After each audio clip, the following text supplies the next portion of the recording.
Kelanchal times, हर खबर पर हमारी नजर। नमस्कार, बहुत बहुत स्वागत है आपका केलांचल टाइम्स में। मैं हूं आपके साथ मानसी त्यागी।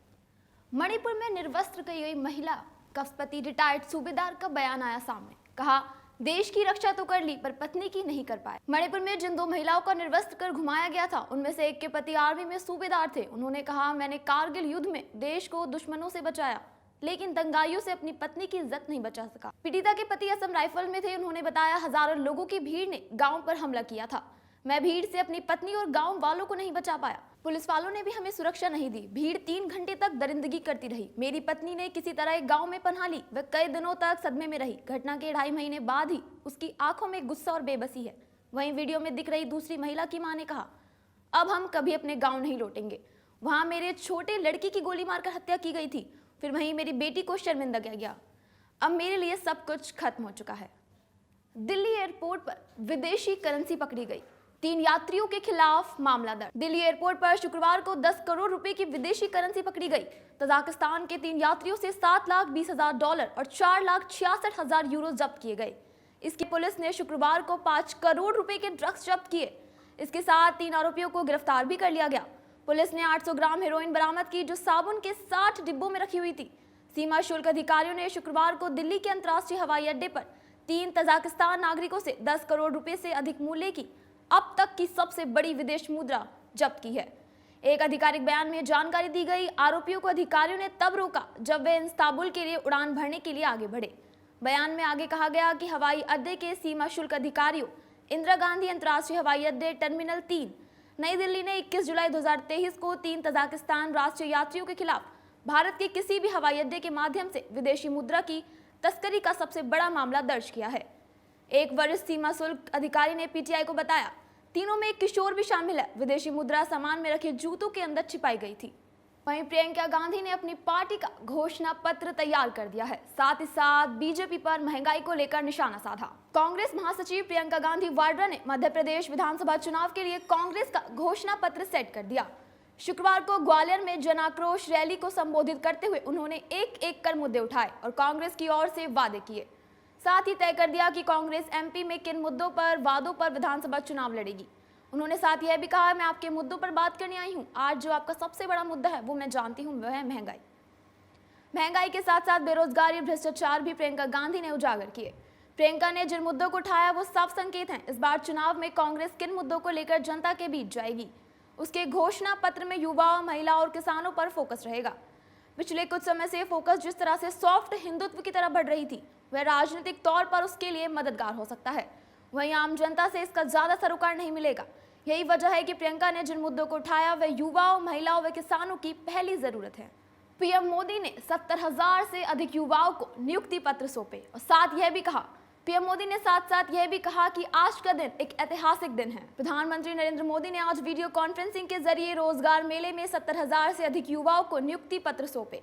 यह भर्ती सरकारी विभाग और संगठनों में हुई।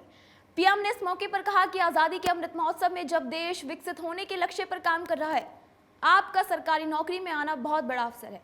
वहीं आपके परिश्रम का परिणाम है। पीएम मोदी ने आगे कहा कि भारत सिर्फ 9 वर्षों में दुनिया की 10वीं अर्थव्यवस्था से 5वें नंबर की अर्थव्यवस्था बन गया। आज हर विशेषज्ञ कह रहा है, कुछ ही वर्षों में भारत दुनिया की शीर्ष 3 अर्थव्यवस्था में शामिल हो जाएगा। पीएम ने कहा कि भारत के लिए असामान्य सिद्धि बनने वाला है। इसके मतलब हर सेक्टर में रोजगार बढ़ेगा और हर व्यक्ति की आय भी बढ़ेगी। मोदी ने कहा कि आजादी के इस अमृतकाल में सभी देशवासियों ने अगले 25 वर्ष में भारत को विकसित भारत बनाने का संकल्प लिया है। जैसे आपके जीवन में अगले 25 महत्वपूर्ण हैं, वैसे ही भारत के लिए अगले 25 साल बहुत ही। वहीं स्मृति ईरानी ने विपक्ष पर निशाना साधा। स्मृति ईरानी ने कहा, जिस तरह महिलाओं के अत्याचारों को विपक्ष अनसुना कर रहा है, उसकी सच्चाई उजागर नहीं करने दे रहा, यह बहुत गलत है। मणिपुर में इंसानियत को शर्मसार कर देने वाला वीडियो में समय काफी चर्चा में है। भीड़ ने 2 लड़कियों को निर्वस्त्र कर बिना कपड़े के घुमाया और फिर कथित तौर पर उनके साथ दुष्कर्म भी किया। ऐसी एक घटना पश्चिम बंगाल के मालदा में घटी थी, जहां 2 दलित महिलाओं को पीटा गया और फिर उनके कपड़े उतार दिए गए। इसको लेकर लगातार सत्ता पक्ष और विपक्ष एक दूसरे पर निशाना साध रहे हैं। मीडिया से बात करते हुए केंद्रीय मंत्री स्मृति ईरानी ने कांग्रेस पर सवाल उठाए। स्मृति ने कहा, मणिपुर वायरल वीडियो मुद्दा न केवल संवेदनशील है, बल्कि इसका राष्ट्रीय सुरक्षा पर भी प्रभाव पड़ता है और विपक्षी नेताओं को इसकी जानकारी है। भाजपा नेता ने कहा, सरकार मणिपुर केस पर संसद में चर्चा करना चाहती थी, लेकिन मुझे बहुत आश्चर्य है कि विपक्ष ने इससे इनकार कर दिया। विपक्ष इस मुद्दे पर संसद में चर्चा नहीं करना चाहता। मणिपुर मामले में सीएम असम का एक बड़ा बयान सामने आया। उन्होंने कहा कि यह वीडियो वायरल करना एक राजनीति है। असम के मुख्यमंत्री हिमंत बिस्वा शर्मा ने मणिपुर में 2 आदिवासी महिलाओं को निर्वस्त्र कर घुमाने के वायरल वीडियो के जारी होने के समय एक सवाल उठाया है, जो सबको थोड़ा चकाचौंध कर रहा है। उन्होंने शुक्रवार को कहा कि संसद के मानसून सत्र से ठीक एक दिन पहले इसे जारी करना राजनीति है।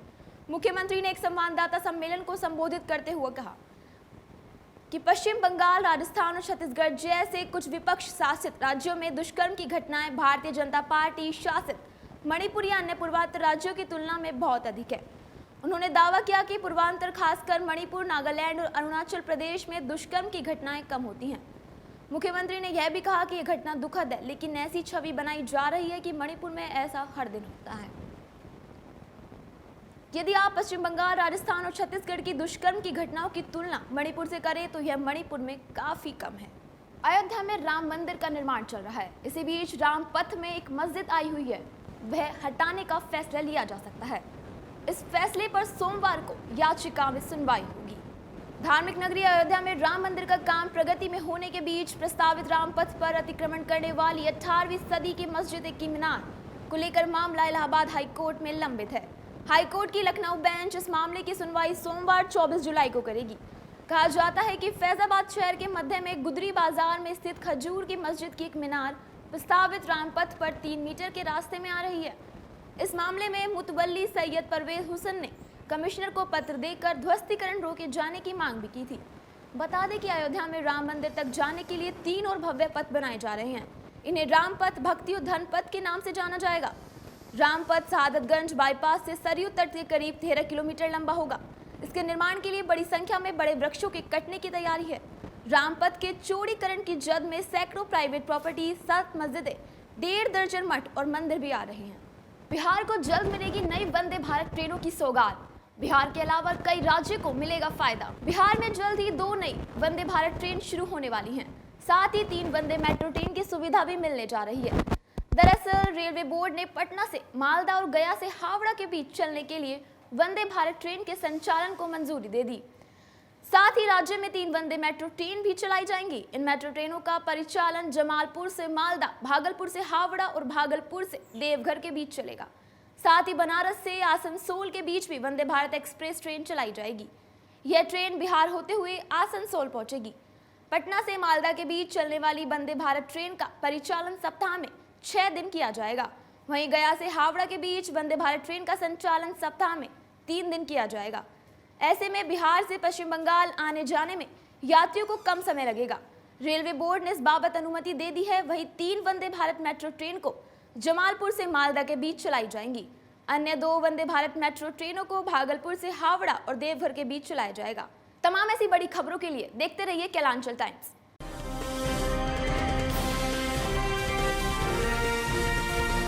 केलांचल टाइम्स, हर खबर पर हमारी नजर।